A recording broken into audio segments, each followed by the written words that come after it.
Those 5 lines ticking over are checks running against a law firm's intake app, and they started on their own because I've just pushed a change out to it. The firm is Pria's. I built the thing on camera about a week ago, and it's the project on my board I'd least like to break, because what goes into it is the paperwork a firm asks you for before they'll take you on, which is mostly people's identity documents. So the change is already out there, and something is going around the real site page by page asking whether it still answers. And those 5 lines are how I find out whether I've just broken it for her. Everybody I know who started building this way has had the same fortnight, where you go from being quite careful about what you ship to shipping 4 times before lunch, because the friction that used to make you stop and think has just gone. And I like it. I'm not going to argue myself back into a change request form at this point in my life, but that app has been live for a week. It's got other people's documents sat in it, and somewhere between me typing a sentence and Pria's clients using the thing, I would quite like something to have looked. The change itself is nothing much. Priya wants her own people to be able to see at a glance which new matters are still sat waiting on documents. So it's 1 sentence into the builder, and then I go and put the kettle on. That's the part everybody films, and it's the part I'm least interested in today.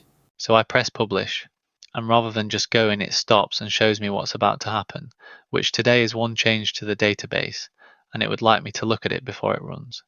The check-in I set up earlier, and it's about as basic as check-in gets, which I want to be upfront about. I picked 5 pages off the site and said these are the ones that have to answer. The front of it, the intake form itself, the login, the dashboard the staff use, and the firm's own page.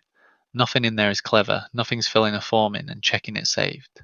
It's 5 pages and a pulse, and I'd take 5 pages and a pulse over what I used to do, which was publish it and then click around the site myself for a minute, deciding by feel that it looked about right.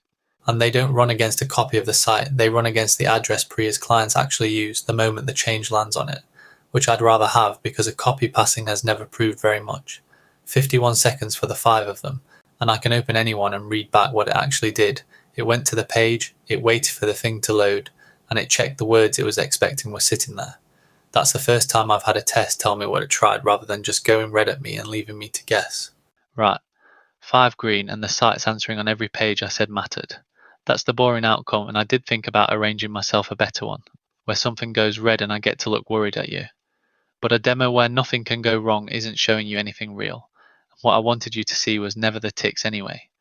It was the part where nobody had to remember to do this. I didn't set a reminder and I didn't click anything.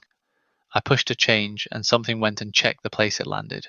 The deployments page on this project has a stethoscope on it, and behind that is a chat that can only ever read. You ask it whether the last deployment actually worked, or whether test and live are running the same migrations, and it goes and looks at the record of what happened rather than what was meant to happen. I asked it about the migrations and it told me there's no test copy on this project to compare against, which is a more useful answer than a yes would have been. There's a little read-only tag on the box and it means exactly what it says. It can't touch anything, so I can ask it whatever I like, and the undo is sat right there on the row underneath, which I've shown you before and I'm not doing again.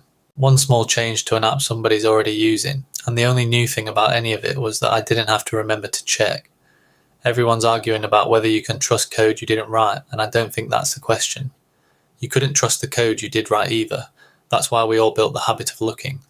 So if you've got something of yours out there with people on it, pick the 2 or 3 pages that would ruin your week if they stopped answering, and get something to go and look at them every single time you ship. You set it up once and then you stop thinking about it, which is the entire point of it. Links below. Go build something.